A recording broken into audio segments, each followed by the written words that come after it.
langkah keempat.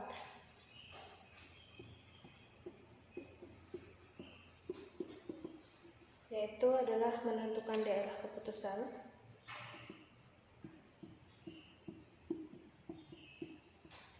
Daerah atau kaidah. Kaidah keputusan. Ya. Menentukan atau merumuskan itu sama aja. Nah, sama aja tadi yang tentunya kita akan membuat gambar kurva distribusi normal, kurva normal. Jadi saya akan gambarkan kurva normal ya.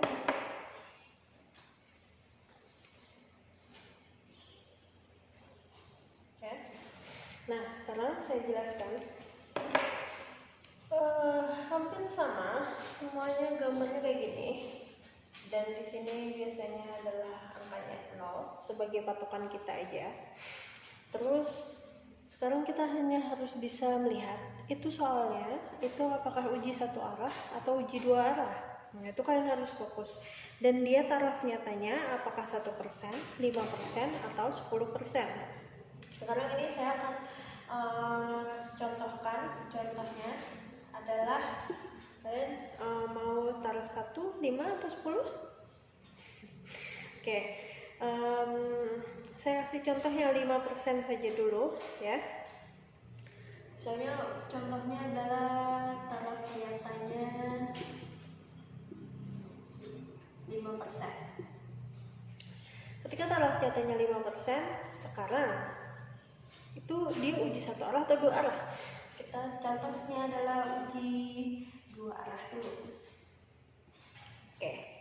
Sekarang kalian harus lihat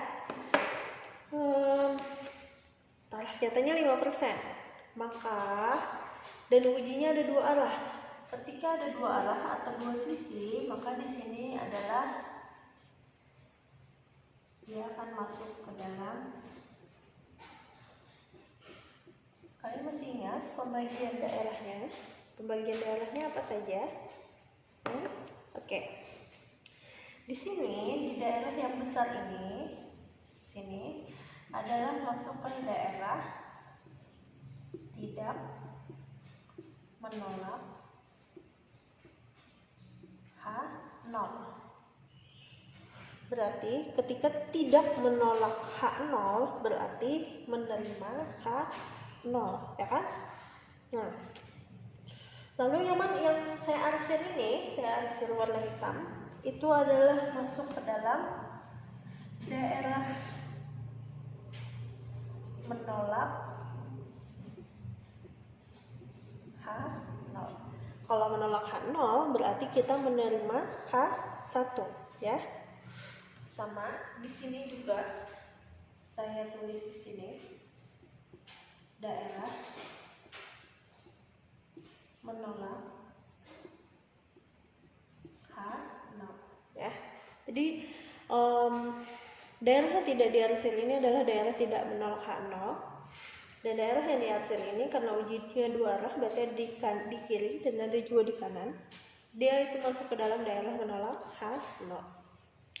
Kalian bisa kembali lihat di langkah kedua, menentukan taraf nyata. Menentukan taraf nyata, ingat 5%. Ingat, ada 5%. Taraf nyatanya 5%, ujinya dua arah. Hasilnya adalah nilai kritisnya adalah 1,96 ya. 1,96, maka nilai kritisnya antara di daerah tidak menolak H0 dan daerah menolak H0 itu adalah, maka nilai kritisnya di sini 1,96. Di sini juga ini kan nilai perbatasan, ada perbatasan. Maka di sini juga kita kasih tanda angkanya 1,96. Nah, karena di sini di sebelah kiri dari 0, maka ini di sini kita kasih tanda negatif ya. Nah, oke, sudah paham? Selanjutnya Dan di sini juga saya mau menjelaskan bahwa ketika taraf nyatanya 5%, ingat taraf nyatanya 5%, ini perbatasan, kita tarik garis lurus, dan ini yang perbatasan sini, ini perbatasan sini, ya. Ini probabilitasnya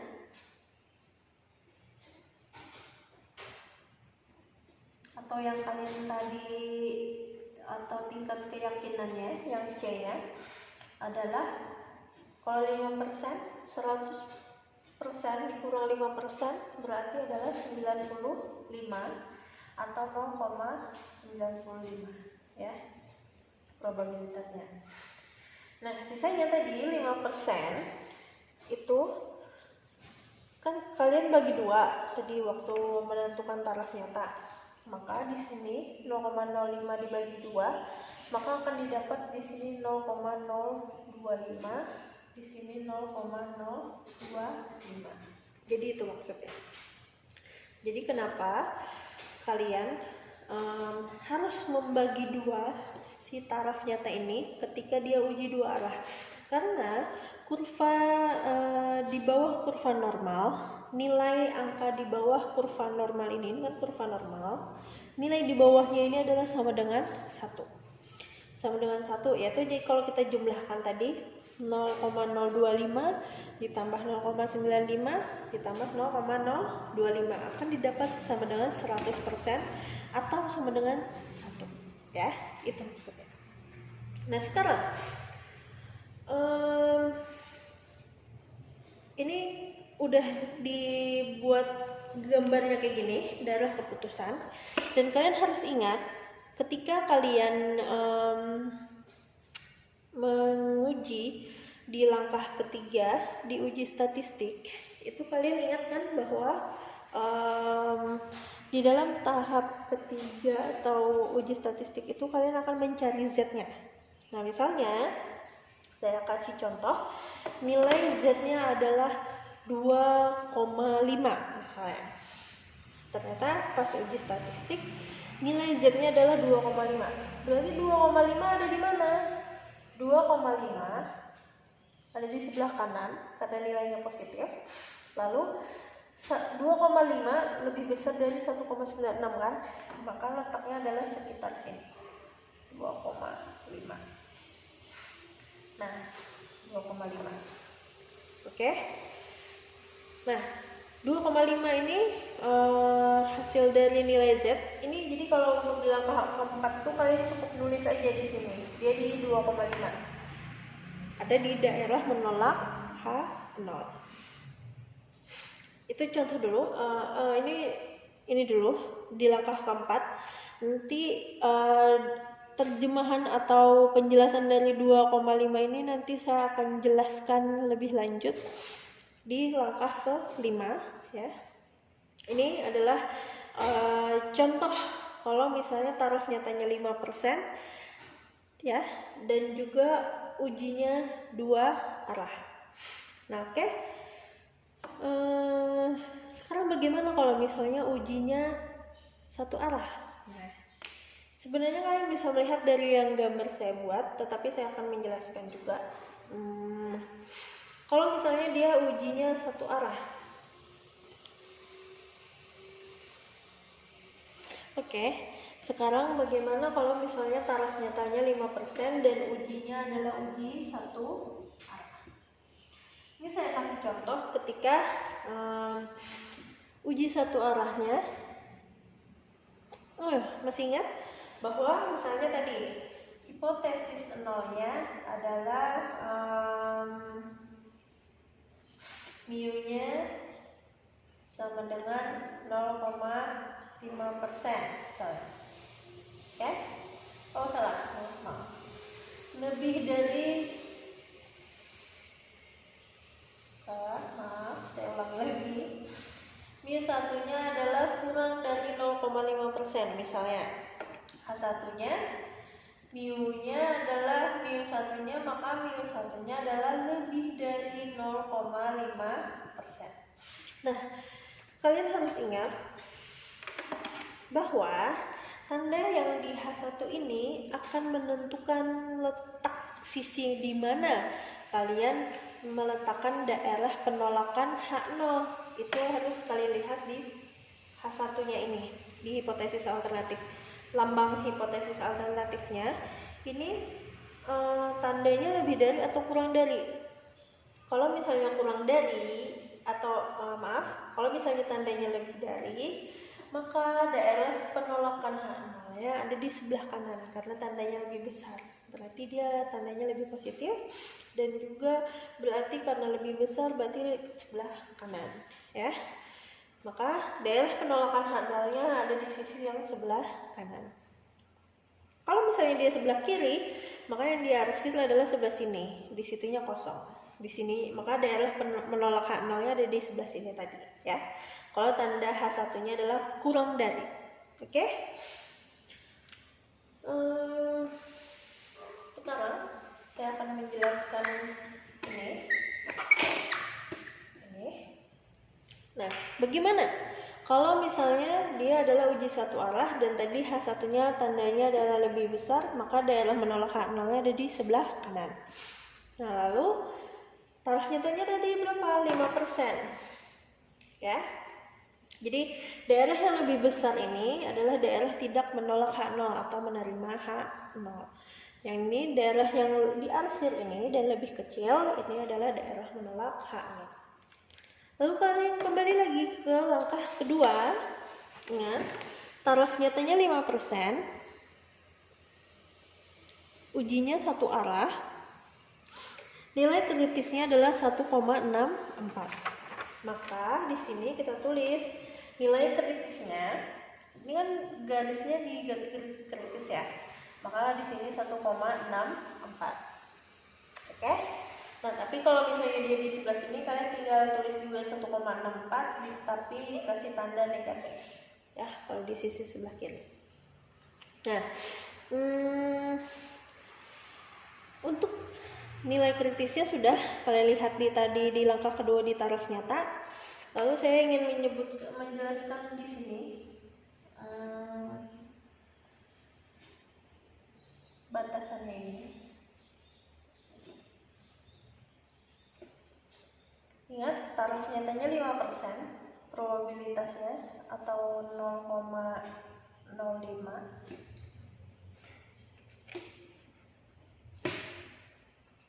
Taraf nyatanya adalah 0,05. Maka di sini adalah probabilitasnya. Di sini juga probabilitas 0,95. Ya, jadi kan kalau kita jumlahkan kita akan mendapatkan nilai kurva di bawah kurva normalnya adalah 1, ya, atau 100%. Itu.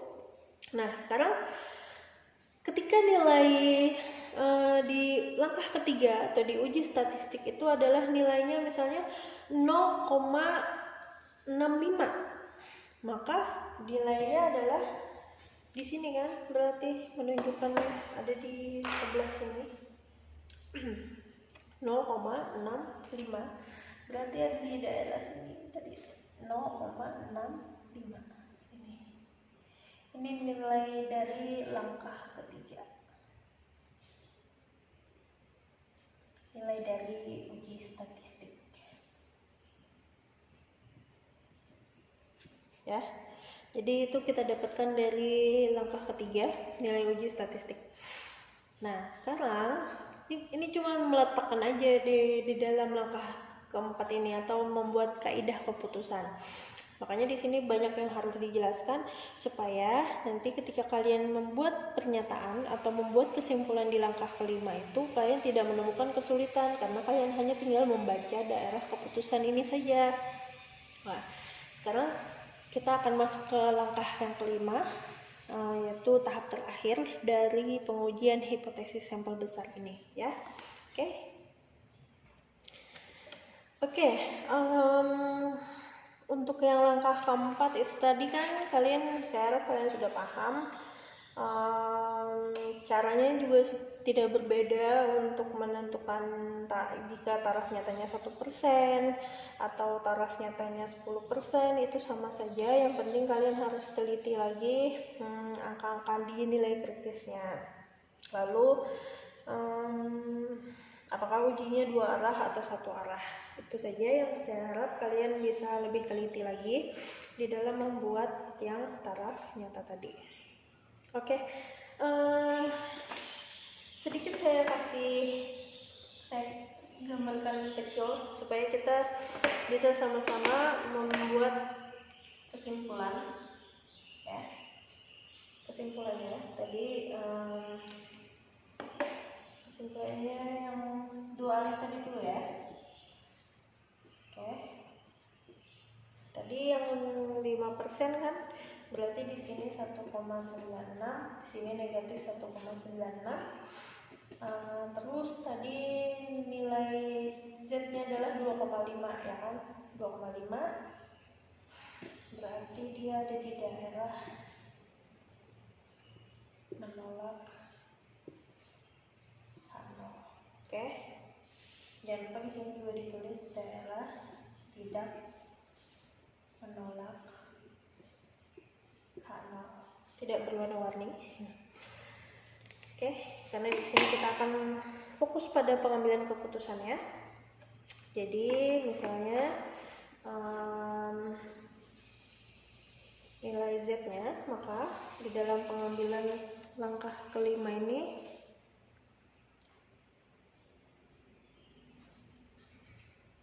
seperti yang tertera. Jadi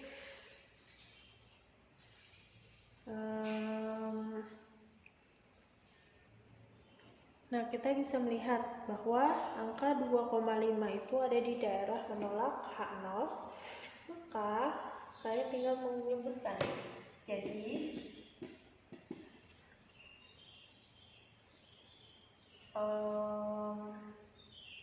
jumlah produksi tiba-tiba ya, maaf. Karena nilainya hanya 2,5. Oke. Jadi jumlah produksi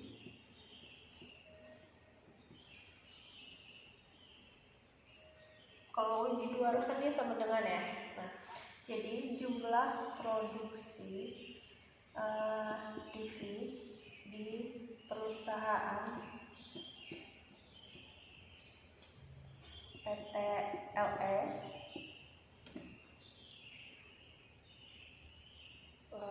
tidak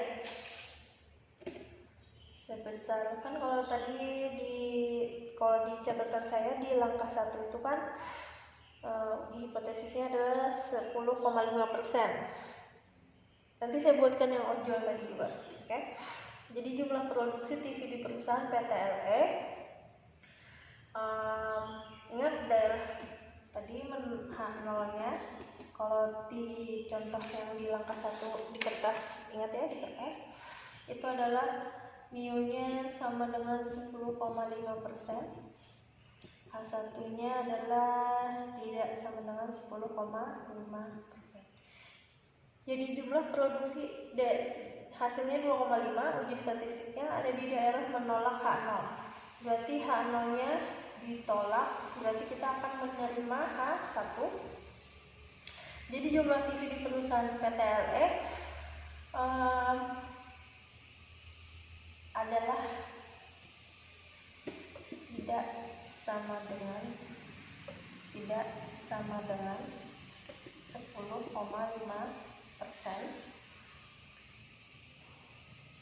di mana hipotesis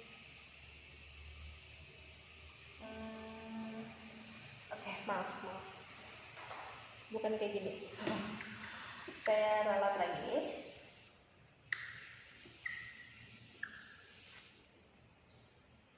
Nah, jadi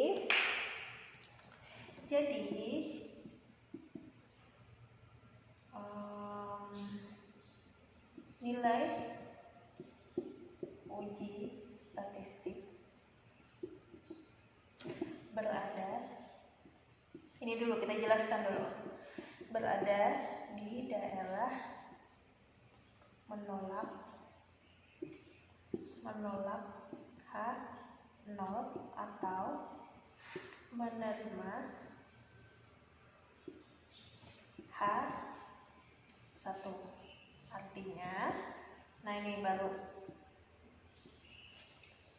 kalian jelaskan tadi yang artinya produksi TV PT LE adalah tidak sama dengan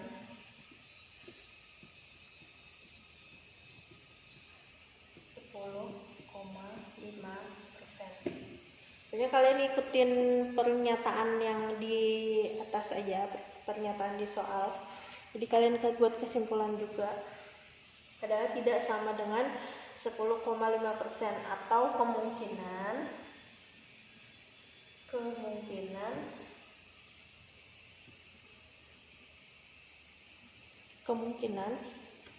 lebih dari 10,5%. Kenapa saya menyebutkan lebih dari? Karena dia letaknya adalah di sebelah kanan, jadi kemungkinan dia lebih besar dari 10,5%. Atau kalian bisa memberikan pernyataan ketika dia tidak sama dengan, maka dia kalau letaknya di sebelah kanan, berarti kalian bisa menerjemahkan atau bisa memaknainya adalah dia kemungkinan produksinya lebih dari 10,5%.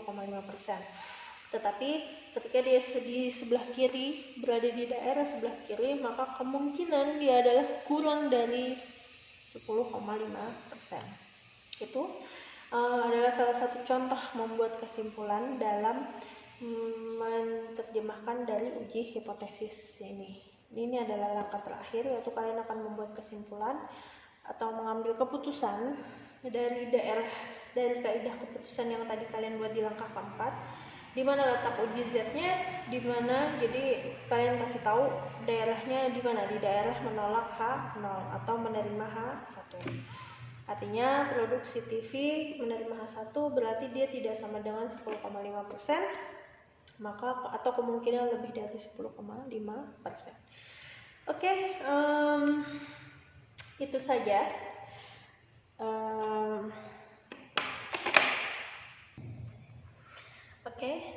Itu saja sedikit penjelasan dari saya tentang hipotesis sampel besar.